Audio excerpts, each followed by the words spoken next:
students, how are you all? Hope you all are doing very good. Let's start a new chapter today of class 8, which is chapter number 3, Introduction to Java. Okay, chalo. So today we are going to discuss about the third generation programming language, which is Java. See, so Java, an introduction. First of all, it is a third generation programming language which is used to write computer applications or programs. It is a highly versatile class object oriented programming language. This programming language is similar to C programming language. So third generation के programming language जिसके through हम computer applications या programmes को right कर सकते हैं, that is known as जावा. काफ़ी versatile है, क्लास ऑब्जेक्ट है, ऑब्जेक्ट ओरिएंटेड प्रोग्रामिंग लैंग्वेज है, and similar to C. C was a kind of programming language. I hope you must have all heard about it. So similar to that only Java is there. Okay, so computer programs are very close tied to the specific hardware and operating system they run. A window program will not run on a computer that only does DOS. A Mac application can't run on a Unix workstation. Java solves the problem of platform independence by using bytecode. The Java compiler does not produce native executable code for a particular machine like a C compiler would.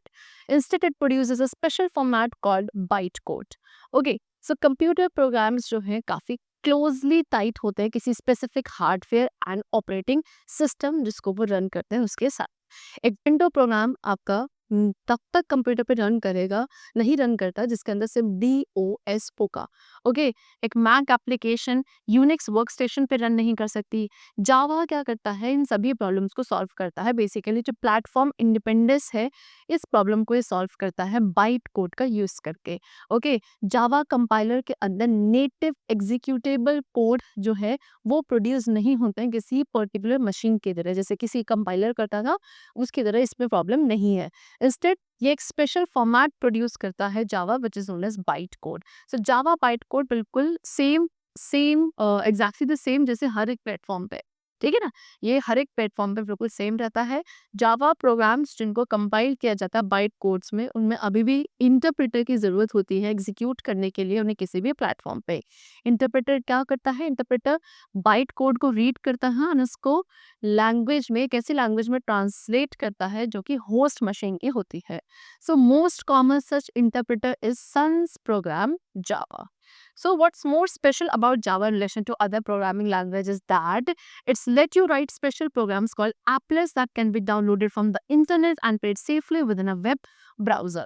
So सबसे best क्या है आपके जावा के बारे में अगर आप किसका कंपेरिजन किसी दूसरी प्रोग्रामिंग लैंग्वेज के साथ करते हो, so the best is that कि ये आपको स्पेशल प्रोग्राम्स को राइट करने में हेल्प करता है which are known as applets. Okay, and in applets को हम इंटरनेट से डाउनलोड कर सकते हैं एंड सेफली किसी भी वेब ब्राउज़र में प्ले कर सकते हैं.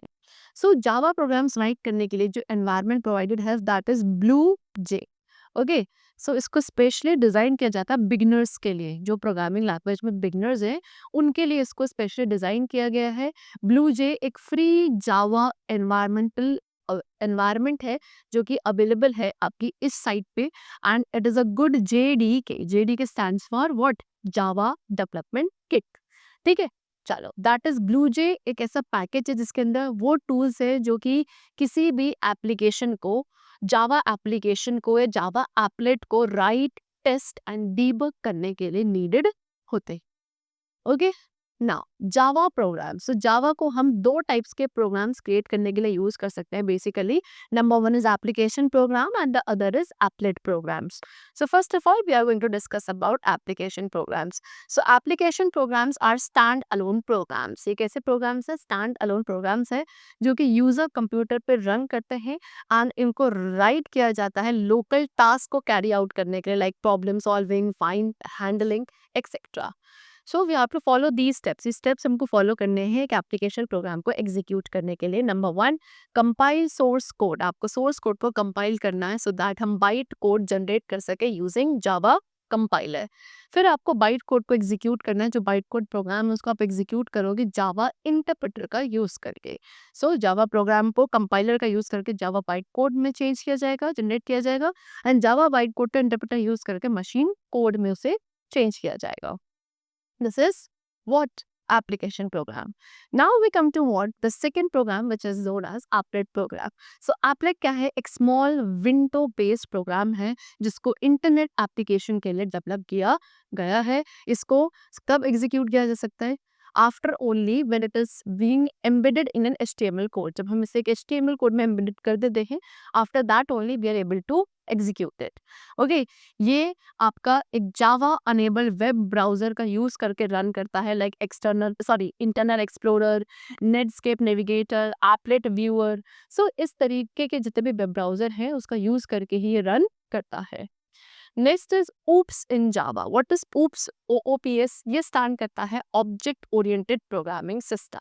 तो जावा में OOPS stands for object oriented programming system. Means what कि the programming is based on the object. जो भी प्रोग्रामिंग है वो इसमें ऑब्जेक्ट बेस्ड होती है एंड जितना भी डेटा है वो भी ऑब्जेक्ट से रिलेटेड होता है. सो जावा में ऑब्जेक्ट क्या है? किसी भी क्लास के लिए जो एक इंस्टेंस है. क्लास क्या है? अ टेम्पलेट, एक ऐसा टेम्पलेट जहाँ से एक ऑब्जेक्ट को क्रिएट किया जाता है. सो इस तरीके से हर एक ऑब्जेक्ट को एक क्लास से बिलोंग करना होता है. ऑब्जेक्ट्स क्रिएट किए जाते हैं, इवेंचुअली डिस्ट्रॉय किए जाते हैं. सो ये आपके प्रोग्राम के अंदर एक लिमिटेड टाइम तक के लिए ही रहते हैं.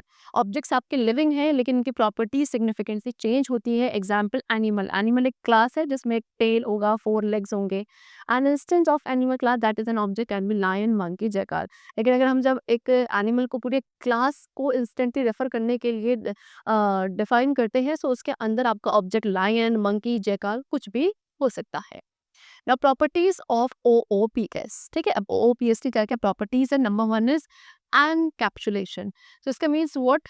एनकैप्सुलेशन का मीन्स होता है, it means hiding the important data and functions from the outside world by keeping it as a single unit.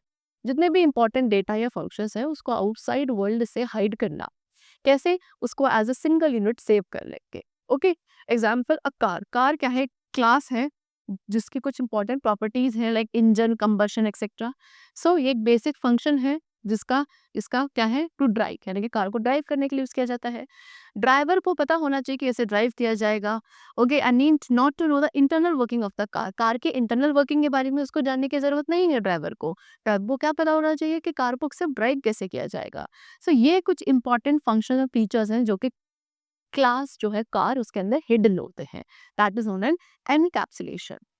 Next is inheritance. अब ये क्या है? एक प्रोसेस है जहाँ पे चाइल्ड क्लास क्या करता है? ड्राइव किया जाता है बेस या पेरेंट क्लास से, जिसके अंदर बेस क्लास के या फिर खुद के कुछ फीचर्स होते हैं. इस कॉन्सेप्ट को डेवलप किया गया था जनरलाइजेशन मैनेज करने के लिए, स्पेशलाइजेशन को मैनेज करने के लिए इन द OOPS. और प्लस ये कोड की रीयूजेबिलिटी को भी इंक्रीज करता है. सी, ये कुछ टर्म्स हैं जो कि कॉमनली यूज्ड नेम्स हैं जो कि पेरेंट एंड चाइल्ड क्लास को दिए जाते हैं इन OOPS. That is super class. Super class आपके पेरेंट क्लास के लिए होता है. सब क्लास भी पेरेंट क्लास के लिए होता है. ड्राइव क्लास आपके लिए चाइल्ड क्लास के लिए होता है. Next is polymorphism. पॉलीमॉर्फिज्म को ग्रीक में क्या कहा जाता है? It's the ability to take more than one form. एक ऐसी एबिलिटी जहाँ पे आप एक से ज्यादा फॉर्म ले सकते हो. That is known as a polymorphism. Simple language में पॉली मीन्स होता है many and morph means form. So many forms. So it is the ability of an object to exist in various form. एक ऐसी ability जहाँ पे एक object different forms में exist करता है, उस एबिलिटी को पॉलीमॉर्फिज्म बोला जाता है. पॉलीमॉर्फिज्म एक ऐसा कॉन्सेप्ट है जो इनहेरिटेंस से लिंक्ड है एंड एश्योर करता है कि ड्राइव क्लासेस के अंदर सेम फंक्शंस होंगे इवन दो हर एक ड्राइव क्लासेस आपके डिफरेंट ऑपरेशंस परफॉर्म करती है. एग्जाम्पल रेक्टेंगल, सर्कल, स्क्वायर, ये सभी क्या है? शेप्स है. एंड एज अ शेप इनका जो एरिया एंड पैरामीटर है आप उन्हें कैलकुलेट कर सकते हो. लेकिन हर एक शेप का जो एरिया होता है वो एक स्पेशलाइज वे में कैलकुलेट किया जाता है. राइट? चलो, next is abstraction. Now, what is abstraction? It is the ability to represent data at a very conceptual level without any details. So, data को एक बहुत conceptual level पे represent करने की जो ability होती है जिसके अंदर details की requirement नहीं है, that is known as abstraction. So, एक abstract class क्या होगी? Parent class होगी जो कि inheritance को allow करती है और इसको instantiate नहीं किया जा सकता. Abstract classes के अंदर एक या एक से ज़्यादा abstract methods होते हैं जिनमें कोई implementation नहीं चाहिए होता है. Example phone. फोन आपका एब्स्ट्रैक्ट क्लास हो सकता है. मोबाइल, कॉर्डलेस, लैंडलाइन, ये सब डिराइव क्लास है जिसमें फोन के इनहेरिटेड फीचर्स होते हैं एंड इनको एज पर द स्पेशलाइजेशन हम क्या मॉडिफाई कर सकते हैं। Next we come to integrated development environment. What is IDE? ये क्या है? एक एप्लीकेशन सॉफ्टवेयर है जो कि प्रोग्रामर को एक एनवायरनमेंट प्रोवाइड करता है to write, compile and run the programs. ये हेल्प प्रोवाइड करता है while writing the code, find error and also help debug the program. इन सभी फंक्शनैलिटीज के लिए हेल्प प्रोवाइड करता है to the user. So Java IDE के अंदर एक विजुअल डेवलपमेंट जावा टूल्स होते हैं, जिसमें साथ में एक कंपाइलर या इंटरप्रेटर भी होता है या फिर दोनों हो सकते हैं। प्लस इट में ऑल्सो इंक्लूड टूल्स, इसके अंदर कुछ टूल्स भी हो सकते हैं कोड की डीबगिंग करने के लिए। इंटीग्रेटेड डेवलपमेंट एनवायरनमेंट को डिज़ाइन किया जाता है to make the job of creating Java code. Java code की जो जॉब है उसको ईजी करने के लिए क्या आपका इंटीग्रेटेड डेवलपमेंट एनवायरनमेंट को डिज़ाइन किया गया है। प्लस ये आपका क्या करता है, प्रोडक्टिविटी जो है प्रोग्रामर की उसको भी मैक्सिमाइज करता है different programming components and user friendly interfaces provide करके। Next, some IDE are available. कुछ IDE फ्रीली अवेलेबल है और कुछ के को परचेज करने की जरूरत होती है। सो कुछ जावा IDE अवेलेबल जो फ्री ऑफ कॉस्ट है इंटरनेट पे, that is Eclipse, NetBeans, JCreator, BlueJ and IntelliJ. Okay, चल ना next is writing a Java program. अब जावा प्रोग्राम को कैसे लिखा जाता है? So using Java development kit, JDK, Java development kit का यूज करके हम जावा प्रोग्राम लिख सकते हैं। सो कुछ स्टेप्स यहाँ पे हमें गिवन है जिससे हम अपना पहला जावा प्रोग्राम लिखेंगे। Number 1, open a text editor like Notepad and write a program. आपको पहले टेक्स्ट एडिटर को ओपन करना है, लाइक आपने नोटपैड ओपन करा है, उस पर हम अपना प्रोग्राम लिखोगे। फिर उसको आप सेव कर लोगे with Java dot Java extension से। For example my first program dot Java, आपने इसको सेव कर लिया। फिर आपको रन डायलॉग बॉक्स को ओपन करना है, वहाँ पे CMD टाइप करना है।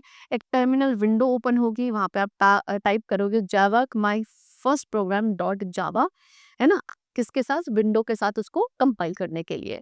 एंड देन आपको प्रोग्राम को एग्जीक्यूट करने के लिए you have to press the enter key. Okay, चलो। Now next is what? Using IDE BlueJ. So ये आपके कुछ स्टेप्स हैं जिसको आप फॉलो करोगे अपना फर्स्ट जावा प्रोग्राम रन करने के लिए by using IDE BlueJ. So first of all double click on the BlueJ icon. जो आपके डेस्कटॉप पर एक BlueJ आइकन प्रेजेंट होगा, आप उस पर डबल क्लिक करोगे उसको ओपन करने के लिए। सो BlueJ की फर्स्ट स्क्रीन आपको अपीयर होगी जिसमें BlueJ वर्क स्क्रीन होगी somewhat like this. This is BlueJ work screen, ठीक है। नेक्स्ट इज देन आपको कहाँ प्रोजेक्ट मेन्यू पे क्लिक करना है। न्यू प्रोजेक्ट ऑप्शन यहाँ पे आपको मिलेगा, आप उस पर क्लिक करोगे, है ना।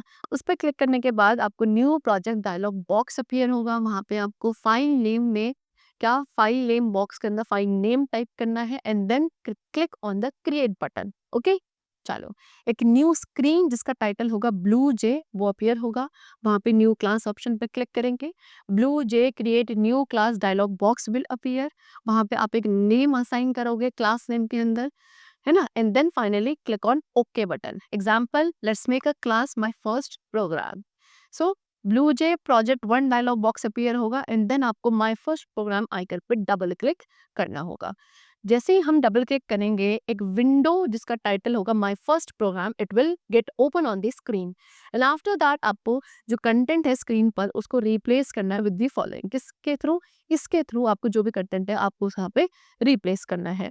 रिप्लेस करने के बाद फाइनली आप कंपाइल बटन पे क्लिक करोगे जो कि आपके विंडो के अपर लेफ्ट कॉर्नर में प्रेजेंट होगा एंड देन आपको राइट क्लिक करना है on class my first program and then वहाँ पे आप void main string as option को सेलेक्ट करोगे from the sub menu and then BlueJ method call dialog box appear होगा where you have to click on okay button.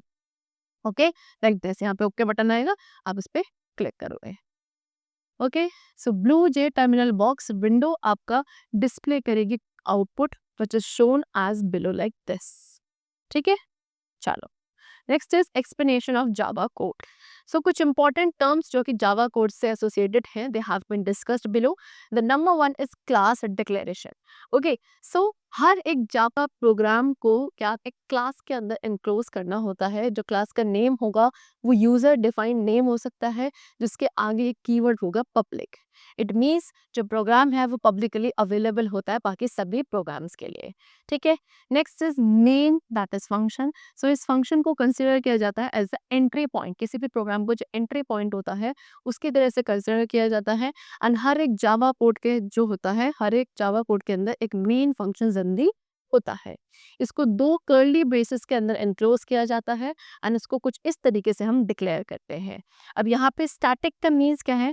Static means Java environment. Static का मतलब Java environment, जो कि क्या should be able to call this method, यानी कि इस method को कॉल करने के लिए जिसमें कि आपको कोई भी क्लास का इंस्टेंट क्रिएट नहीं करना होता। And void means program. Program जो कि आपका वैल्यू रिटर्न नहीं करता, दैट इज एक बार जो मेथड एग्जीक्यूशन ओवर हो जाता है तो प्रोग्राम आपका पूरा टर्मिनेट हो जाएगा। Next come to program code. So program code क्या है? ये आपका कोई भी इनपुट एंड आउटपुट स्टेटमेंट हो सकता है। वेरिएबल्स आपके इसमें डिक्लेयर किए जाते हैं, प्रोग्राम का लॉजिक जो है वो इसमें लिखा जाएगा एंड जो भी कैलकुलेशंस आप करते हो एक्सेट्रा एक्सेट्रा, वो सभी इसके अंदर आपके वेरिएबल फॉर्म में प्रेजेंट होते हैं। सो इन द अबव कोड, जो ऊपर आपका कोड था उसमें ये आपका क्या था? आउटपुट स्टेटमेंट था। ओके, चलो। सो these were the terms which were related to the Java code, and many more facts we have discussed about the Java today. That's all for the chapter. I hope it was very clear to you and also understood to you. Let's meet very soon with the new chapter. Till then, take care and thanks to everyone.